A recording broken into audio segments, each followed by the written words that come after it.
Spite fuels me. Spite and beer. Hi there. Thanks for choosing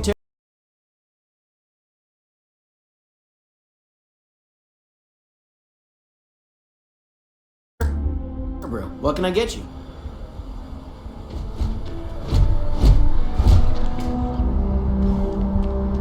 Mark my words. Someday I'll...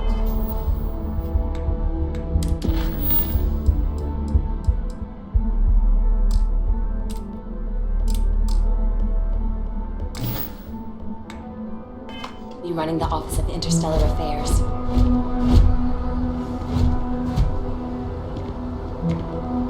I'm a morning person.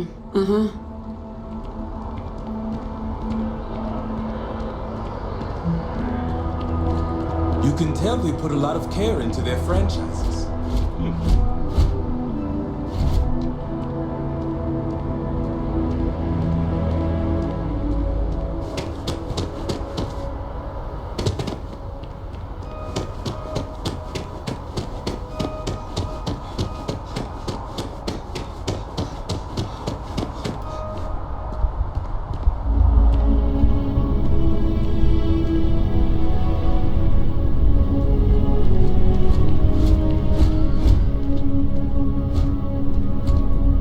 Anything I can do for you?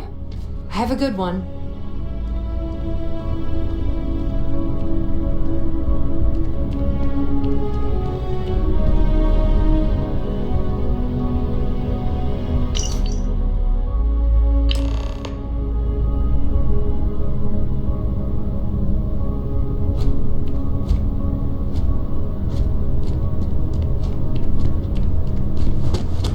Welcome to Whetstone.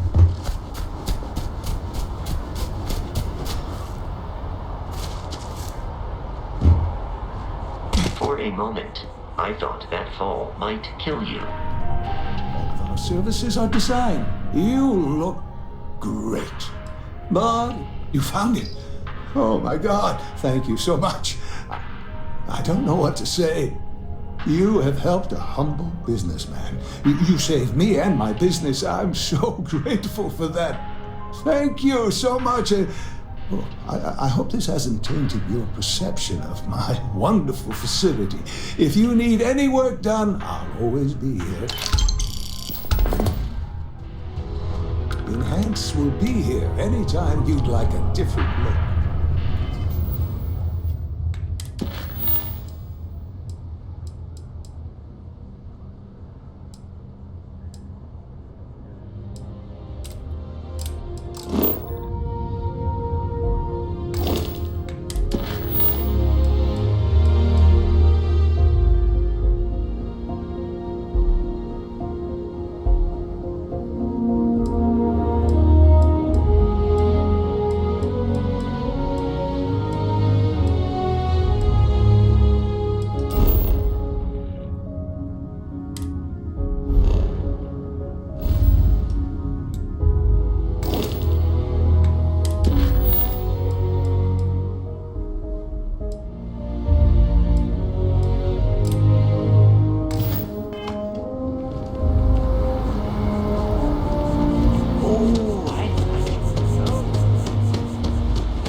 Registration accepted.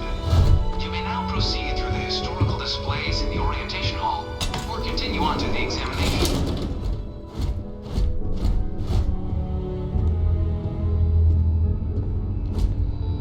In 2150, humanity learned the Earth's magnetosphere would collapse sometime in the next half-century, eliminating all life on the planet.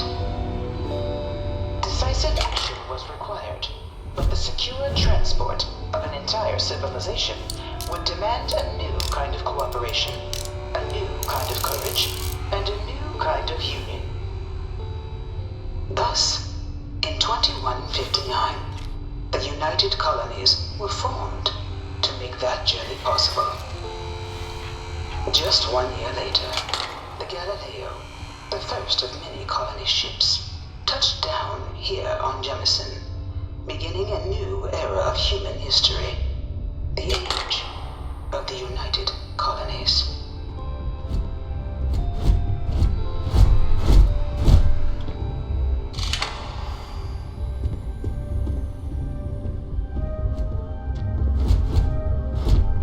From their foundation, the United Colonies strove to provide all their citizens with opportunity, security, and peace. But there were those among the UC that still wanted something more.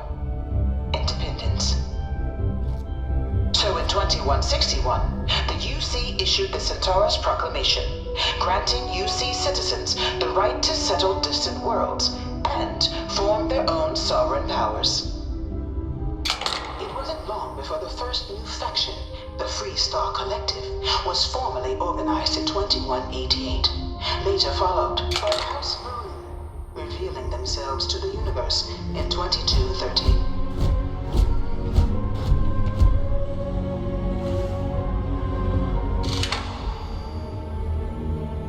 It was only in 2230 that the faction known as House Varun first made contact with the rest of the settled systems. Founded by the passengers of a colony ship that had left New Atlantis and disappeared 4 decades earlier, House Varun was a faction unlike any other. A theocracy dedicated wholly to the beliefs of its isolationist founder, Jinan Varun. House Varun initially made overtures of peace towards the rest of the settled systems. They claimed their only intention was to spread the word of their god, the Great Serpent. But none could have guessed that this worship might take the form of a bloody war, the Serpent's Crusade.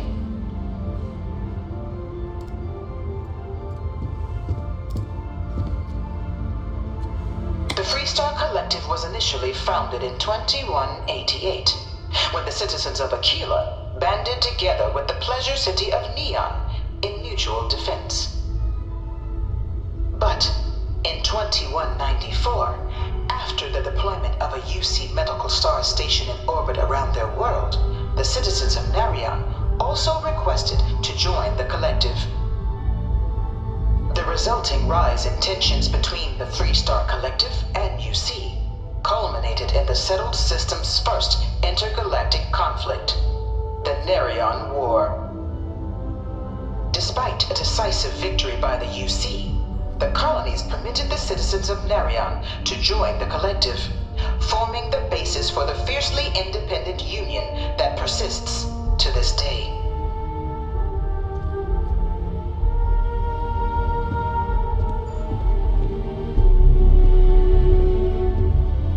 Beginning in 2240, House Varun forces declared all-out war on the rest of human civilization, initiating the Serpent's Crusade.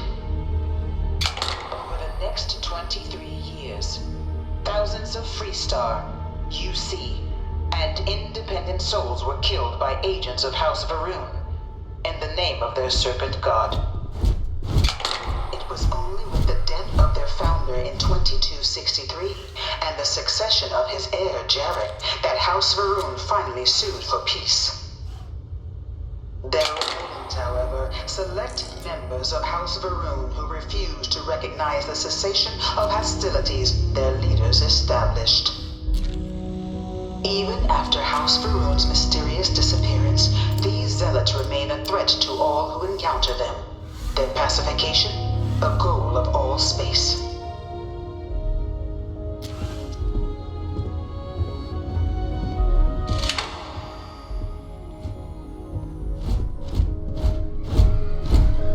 Of the many conflicts between the galaxy's factions, none was more brutal than the recent colony war between the UC and the Freestar Collective. Set off by the unauthorized Freestar colonization of Vesta's Pride in 2308, a direct violation of the Nerion Treaty, the colony war spread quickly across the galaxy. Sides deployed every tool at their disposal. Armadas of warships, mechanized combat platforms, or mechs, even bioengineered alien creatures, the infamous UC xeno-weapons. It was only in 2311 at the Battle of Cheyenne that the scales finally tipped, the Freestar Collective, utilizing their civilian fleet as a human shield, successfully crippled the superior United Colonies Navy. After their shocking victory against the galaxy's greatest navy, the Freestar Collective offered terms of peace, which the colonies, out of an interest in staving off any further human costs, accepted. The galaxy has been rebuilding ever since.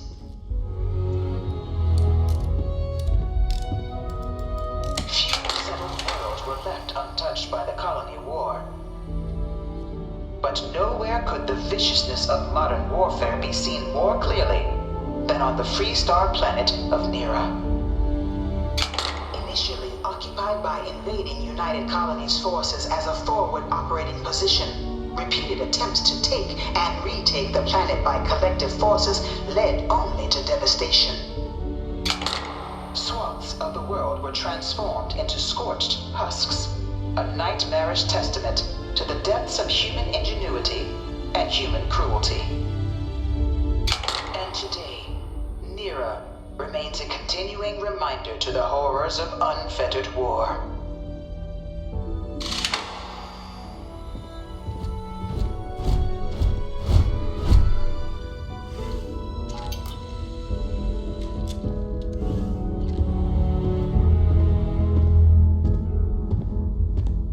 I really hope this is just a phase.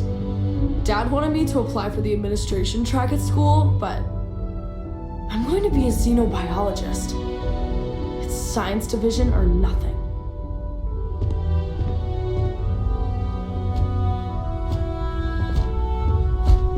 In the midst of the colony war, a different kind of tragedy struck the UC city of Londinian.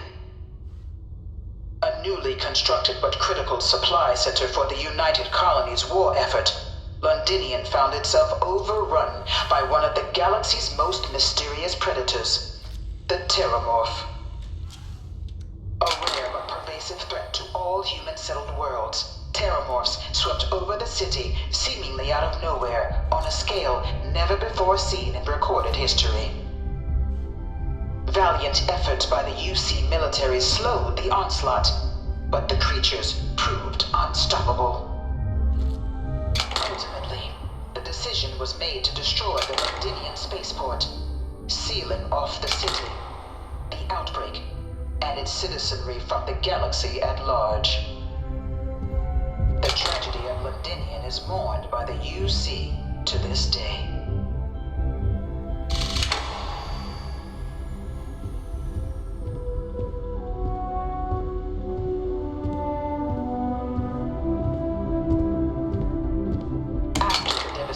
Brought by the colony war, the UC and the Freestar Collective came together to ratify a treaty that became known as the Armistice. Both sides agreed to a vast reduction in standing forces, and that xeno-weapons and mech warfare would be outlawed. All related research was sealed away, accessible only in cases of dire emergency. But the Collective had another demand, that the active commanders of the UC military stand trial for their actions. The United United Colonies in the interest of peace and galactic security agreed. In 2311, 3 United Colonies senior officers were found guilty. Commander Henry Durant, General Indira Rastogi, and Fleet Admiral Francois Sanon, known better as Ve Victus. All were sentenced to death for their actions, bringing the colony war to a close and returning peace to the galaxy at long last.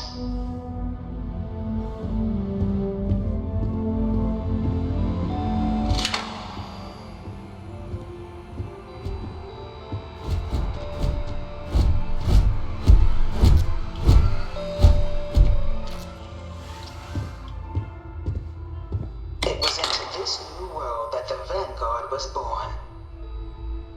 An official branch of the UC Navy, the Vanguard is the United Colonies Volunteer Fleet, serving a myriad of security, logistical, and reconnaissance roles. And after a sufficient length of service, UC citizenship is guaranteed to every Vanguard member.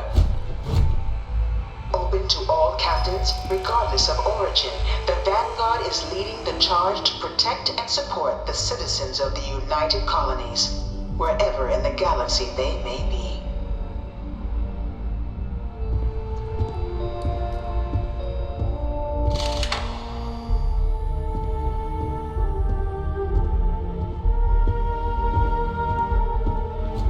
No one is born a United Colonies citizen. Only through service to the UC can one hope to earn one's citizenship.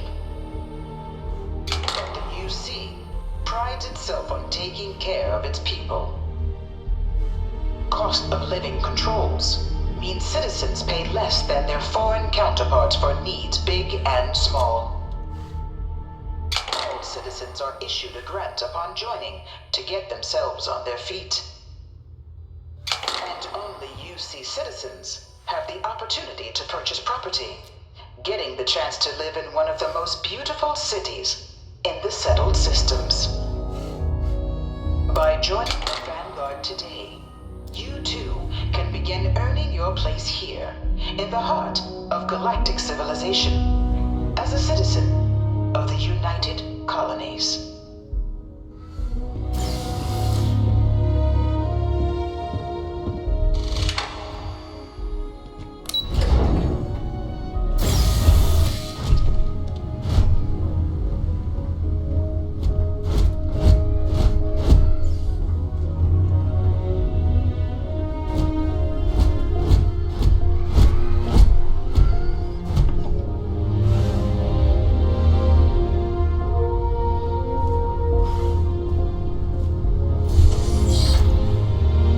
Welcome, applicant, to the piloting simulation chamber. Please enter the designated simulation pod to initiate your exam.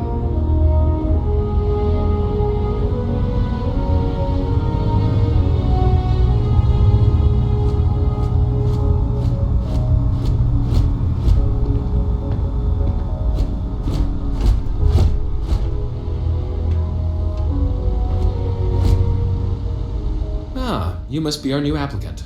I'm Proctor Samuelson. The simulator's already been prepped. You can head in whenever you're ready. Of course, you'll be running through a high-realism combat flight simulation, engineered by members of the UC science staff, right here in MAST. Your task is to defeat at least 3 tiers of simulated opponents. Accomplish that and you pass the exam, and can then proceed on to your probationary mission. However, if you defeat more than 3 tiers of enemies, your required enlistment time for citizenship will be reduced, and your enlistment bonus increased. But you're welcome to try as many times as you like before returning to Commander Tuala to proceed on to the next step in your application process. We'll only keep the highest score you manage to achieve in there. While I can't answer that question directly, I will say this. Due to the solitary nature of our work, resourcefulness is a critical tool in any Vanguard pilot's repertoire. You're permitted, even encouraged, to use whatever tool you're able to find in there.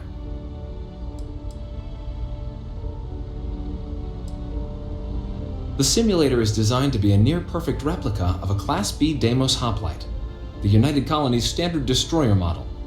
It's been tuned to provide a challenging but fair fight against the enemy squadrons you'll encounter inside. All right then.